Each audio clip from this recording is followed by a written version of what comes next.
Welcome back to Digging Deep, the podcast where we offer bereavement bites for time-pressed professionals and where we explore the trends, challenges, and stories that are shaping the future of the death care profession in Canada.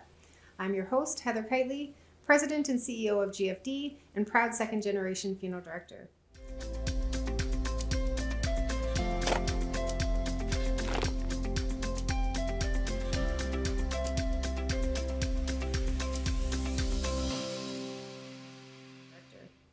Today, we are recording live from the Funeral Service Association of Canada's 2025 Summit and Exhibitor Showcase in the beautiful Halifax, Nova Scotia. This is an amazing gathering of death care professionals united in their mission to provide care and compassion to our communities across our wonderful nation of Canada. In this episode, I sit down with my fellow FSAC board members to explore the vital role that a national association like FSAC plays in supporting and advancing the death care profession. We discuss the importance of united representation, shared standards, collective growth, and how working together can help ensure a stronger, more connected future to our sector. Or as we say at FSAC, we're all better together. But before we dive in, if you're enjoying the Digging Deep podcast, please follow, leave a comment, and share this episode with someone in your life who might find it valuable. Your support helps us continue to bring these important conversations to the forefront. I am joined today by two incredible guests who bring both experience and insights into this very important conversation. We have Shari and Kollin. I'll start with you, Shari. Shari Yearwood, Managing Director of New Haven Funeral Centre in Mississauga, Ontario. Shari is a licensed funeral director and embalmer with over 25 years experience in the profession. I didn't know you'd been around for that long. I know, right? What? I can't believe it myself. You wouldn't know by looking at you. She brings a strong background in marketing and a passionate servant leadership approach that has made her a natural fit for her leadership role at New Haven and such a valued board member. Also along with us is Kollin Weatherbee, owner of Sydney Memorial Chapel in Cape Breton, Nova Scotia. Kollin grew up in the funeral profession and has a deep interest in the evolving landscape of death care. He regularly engages with funeral directors across the country and is proud to represent Nova Scotia on the FSAC board. And congratulations, is the newly minted president of the Funeral Service Association of Nova Scotia. Thank you. Hey, welcome guys. We're so excited to have you here. It's going to be so much fun. Okay, guys, we're going to sort of start from the broader landscape, right? Let's start wide and then we'll get down into the nitty-gritty as we go on. So I'm going to start with you, Shari. Why does a national association like FSAC matter today? A national association like FSAC matters today. This is a profession that's built on value and tradition, but mostly trust. And being able to have a voice that speaks for many across the nation is where our members will see value and really what we're heading towards. Yeah, that importance, I think, I don't think that can be overstated, right? This idea that we have to be speaking with one voice. And I think that even though we have our regional differences, and we'll get into some of those, right, in terms of your perspective here on the Atlantic provinces versus all the way over to BC, it's a big country. Being able to bring people together to unite to sort of one voice, I think is really important. Kollin, why do you think it matters? Well, I was just going to say the same thing that you kind of just said. Having one board and one voice that's taking directive from every province and funeral directors across the country, where every province is seeing different or slightly differences in their issues or needs, and then bringing all that to FSAC where we can vocalize it across the country. And then if somebody in Alberta has an issue that maybe is similar to somebody in Nova Scotia or Brunswick, we get that advantage from FSAC. It's interesting, right? Like we think that, and there are some very real differences across the provinces and certainly regional differences as it relates to types of services that people are having, methods of disposition, right? What happens out on the West Coast is different than what happens on the East Coast. But I think one of the things that I've noticed since being on the FSAC board is this perspective, is this like, hey, you know what? Our problems are all kind of the same, right? Yes. There's a which you would think would make it a little bit easier for all of us to speak to one voice, but it can be challenging sometimes, right? So talk to me a little bit about, so Shari, you've been on the board for a number of years. I think like 3? A little over a year. What? I was appointed at large last Oh April. my goodness. I just feel like you've been with us for like forever, right? And you've been on the board for 5 years, 5 right? years. So, okay, so then I'm going to ask you this question from a sort of a newbie perspective and an old guy perspective. So if we think about what has been the thing that surprised you the most sitting on the board, like with sitting and talking to like all of the different representatives from across the country? What is the biggest thing That you've that has surprised you about your time on the board? The biggest thing that has surprised me is the collaborative efforts, right? I know we're in an ever evolving society and industry, but I find that on this board, the work that we're doing, it's very collaborative, and collaborative in the sense that we want what's best for everyone right across the country. I'm from Ontario, but what I do is not just for the central region. I'm lobbying for the whole country, and I think that's the great thing about every single person on this board. They have such a passion for their province, the industry, but the country as a whole. Yeah. And everyone is everyone's collaborative, but what I find I really love about the board is that everybody's voice is heard, right? There is often dissension and often disagreement, yet collegial and respectful, and everybody I think feels heard, right? Okay, 5 years. What has been the thing that surprised you the most? Is there one central thing, or are things sort of evolving for you as we go? I think everything's been evolving. There was nothing that really stuck out that surprised me. I do know that it is interesting to see how the works of different cities, larger cities compared to smaller cities, like just for an example, a central location for prep room and crematorium with multiple funeral homes in one city as compared to everything in one location in the small town and the rural areas. So I feel that FSAC ticks all the boxes. So you deal with the larger cities, you deal with the smaller cities, and basically we know that we can help everyone right across the country. I want to get into the work that the amazing work you guys are doing on the membership committee. But before we get to that, your comments, Kollin, sort of made me think about is that the value that you see in being a member of FSAC or being on the FSAC board? Is that value of being able to see those different perspectives, or is there something else that makes you excited about doing this work? The excitement that I get from FSAC is basically being in the position where I get to hear the differences firsthand and also meeting all the people. Because before I was on FSAC, I knew people around the Atlantic provinces, funeral homes that I dealt with, a few larger funeral homes across the country that I had to work with over the years. But when you come to like a summit like we have here in Halifax, you get to see everyone and see all the differences, see people that are familiar faces from years before at other summits. And also, they'll tell you what's going on and what's new. You don't even almost have to ask, because they come with a few things in mind on what they want to get sorted out while they're here to find out, and collaborate with everyone. And how does that help you in your everyday business?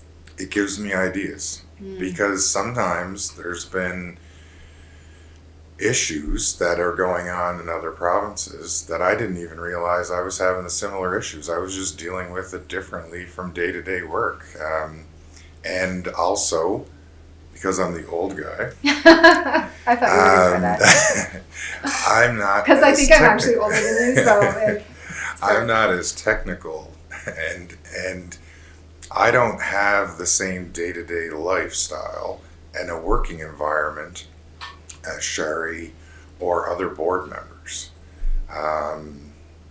So I feel the technology end of things, I learn a lot from other people, how they operate and how they do things. Even last night when I had supper, I learned quite a few things about removal vehicles. Oh, really? And just totally off topic. Is it fair to say that without the opportunity to be a part of FSAC and being part of that community, you wouldn't have that? Definitely. Fascinating. Okay, Shari, where do you, I think we need to acknowledge, and I think important for our listeners to understand, that taking the time to be part of the FSAC board, but also taking the time to be a part of the FSAC community does require a commitment, right? And you are both, working hard in your funeral homes to just make everything happen that has to happen there, right? So it is a sacrifice to be able to do it. So why is that worth it for you? It's worth it for me because I get to see funeral service through a different lens. Tell me about that. Sitting in a silo at my funeral home in Mississauga, pre-FSAC, I was just in the work, right? I was just within those four walls, and that's as far as I could see. But having the opportunity to be on the FSAC board has opened my eyes tremendously to funeral service across the country and things I wouldn't have otherwise known. It's opened up a lot of doors in terms of even people I've met, relationships, just learning and being around, my fellow board members. Like, I've learned so much from Kollin. Kollin is like my sidekick. You guys are like smashing it when it comes to the membership stuff. And he's a great support. He really is. I've learned so much from him. Simon Dubé as well, yourself. It's been incredible for me because sometimes when I sit and I listen to you all talk, I'm just like, it's this weird admiration because I like to learn and I like to know everything. And now it's opened up, like it's a blue sky for me now. So yes, it's a little bit extra work, but I'm learning so much more outside of my regular day to day. Yeah, getting you out of that space. You were going to add something. You can't read that in the book. Yeah. You can't study that. There's nowhere it's written down. It's just life experience.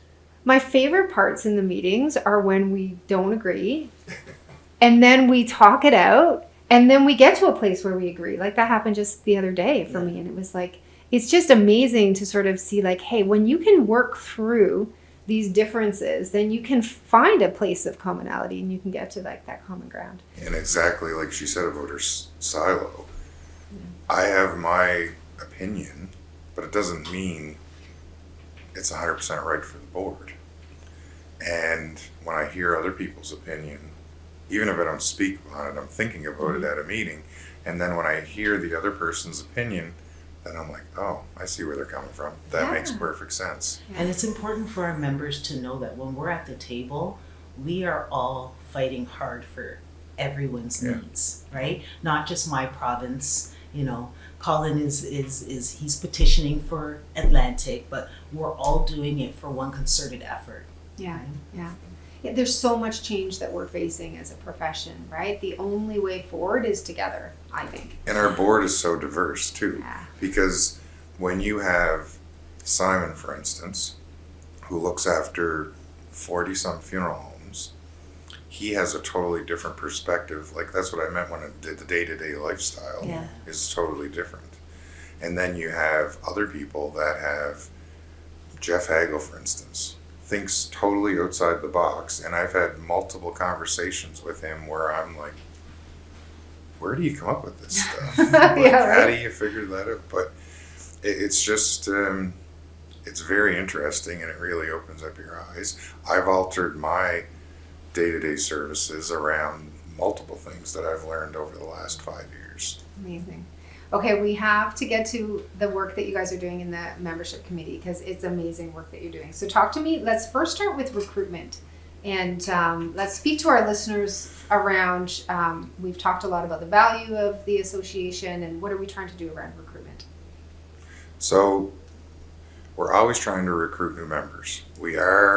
Shari and I work together mostly on member benefits with the idea behind our member benefits that it's going to attract new funeral homes, cemeteries, crematoriums, because we're not just focused on one type of service. We're trying to make it broad right across the country, which eventually, the more cemeteries we have, the more crematoriums we have, will bring more ideas to everyone about the way Canada's running the death care. It's that diversity of voices, right, that we talk about all the time. If we are all just talking to ourselves, right? So if we're all just funeral directors sitting around talking to ourselves, then we're only going to be able to see what we understand, right? But as soon as we broaden it out to all of those folks who are supporting the work that happens in death care, you just get more and more ideas. And when you're thinking about the same type of things, this is where I'm at. When I'm thinking about, okay, what can I do to attract cemeteries? So we've been talking with John Deere, and we're pretty confident that we're very close to closing a commitment with John Deere. Shari, I'll let you speak to the insurance portion. Yeah. And with that, or on that point, I would say with recruitment, it's also actively recruiting suppliers that are meaningful to our industry, not just, for lack of a better example, bringing Good Life on because it's a gym benefit, but bringing suppliers that will benefit our industry, the cemeterians, the funeral homes, the crematoriums, valued suppliers that bring a benefit to the association. And as Kollin had alluded to, we're working on insurance benefits for our members. We're working on even in-service, in-funeral home suppliers who can help us with anything that we need in the funeral home. Right? Any products that we need. We have insurance. We're looking at potential mental health support. So it's really having suppliers that can bring meat to the industry. We have a great relationship with General Motors, and to be honest, I was an FSAC member and didn't realize that until I joined the board. So talk a little bit about that benefit, because you know what, if you didn't know before till you're on the board, I bet you those folks who are listening don't know about that. So as FSAC members, we receive a discount on General Motors vehicles. So it could be an SUV, it could be a car, it could be a Cadillac Escalade. It's not a benefit for hearses, limousines, because they're specialized, but it could be any type of vehicle that General Motors sells. The discount is different depending on the expense of the vehicle, but they have a really good rate. I was told 3 years ago that a funeral home saved almost $10,000 on an expensive Cadillac. And who doesn't need a vehicle in death care, right? Like everybody needs that stuff. I have received a phone call 2 or 3 weeks ago from a funeral home in Nova Scotia, and he, out of the blue, asked me, is there any member benefit with FSAC for point of sales terminal? I said, no, but we're going to work on it. Yeah. So something that I never really thought about, credit card fees, things like that are becoming an expense. So, I don't feel that it's one member benefit that is going to bring a funeral home or a cemetery to the table. But with a collaboration of everything that we're working on, it could really advance your funeral home and save you some money. And the more members that belong to FSAC, the greater the benefits can be, right? I think that's the piece. The better together, as we always say.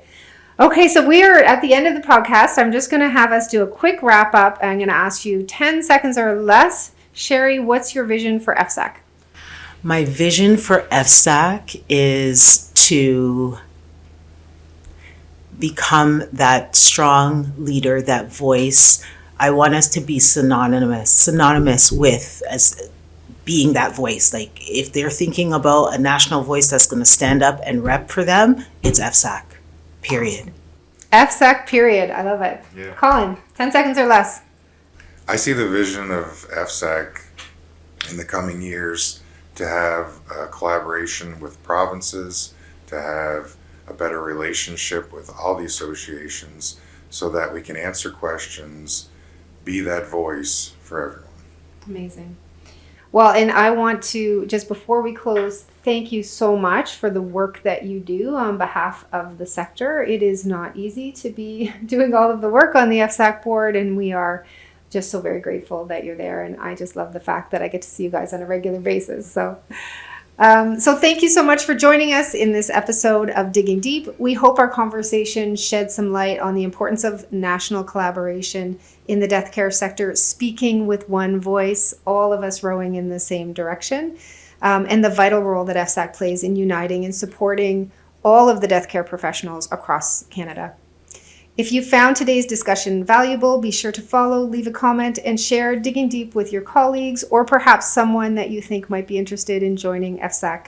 Your support helps us to continue to bring important conversations like this to the profession. Until next time, I'm Heather Kiteley. Thank you for digging deep.